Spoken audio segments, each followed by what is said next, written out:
চার দফা দাবিতে দেশের বিভিন্ন স্থানে বিক্ষোভ কর্মসূচি পালন করেছে বৈষম্য বিরোধী ছাত্র আন্দোলন।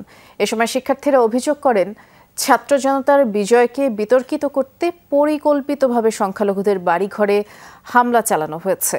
শেখ হাসিনা সহ গণহত্যায় জড়িতদের দ্রুত বিচারের দাবি জানান বৈষম্য বিরোধী ছাত্র আন্দোলনের নেতৃবৃন্দ। সিলন ফ্যামিলি ব্লেন্ডের কড়ালিকার আর সতেজ স্বাদের পারফেক্ট ব্লেন্ডে স্বপ্নেরা মেলুক টানা। চার দফা দাবিতে বিক্ষোভ কর্মসূচিতে অংশ নিতে জামালপুরের আশেক মাহমুদ কলেজে জড়ো হন বিভিন্ন প্রতিষ্ঠানের শিক্ষার্থীরা। সেখান থেকে বের করা হয় বিক্ষোভ মিছিল। বিভিন্ন সড়ক ঘুরে শহরের বিজয় চত্বরে গিয়ে শেষ হয় মিছিলটি। গণহত্যার দায়ে শেখ হাসিনার বিচার সহ দ্রুত সময়ের মধ্যে চার দফা দাবি বাস্তবায়নের দাবি জানান শিক্ষার্থীরা।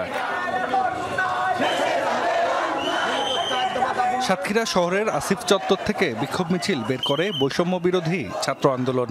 এতে অংশ নেন বিভিন্ন প্রতিষ্ঠানের শিক্ষার্থীরা।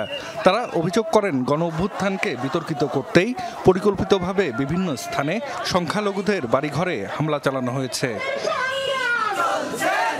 চার দফা দাবিতে ঝিনাইদহে রোড মার্চ কর্মসূচি পালন করে বৈষম্য বিরোধী ছাত্র আন্দোলন।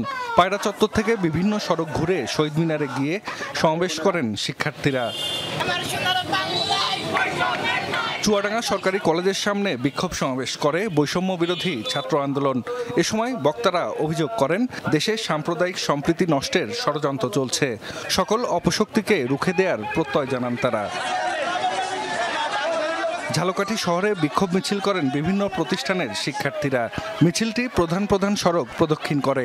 কোটা সংস্কার ও এক দফার আন্দোলনে ছাত্র জনতা হত্যাকাণ্ডের দ্রুত বিচারের দাবি জানান তারা।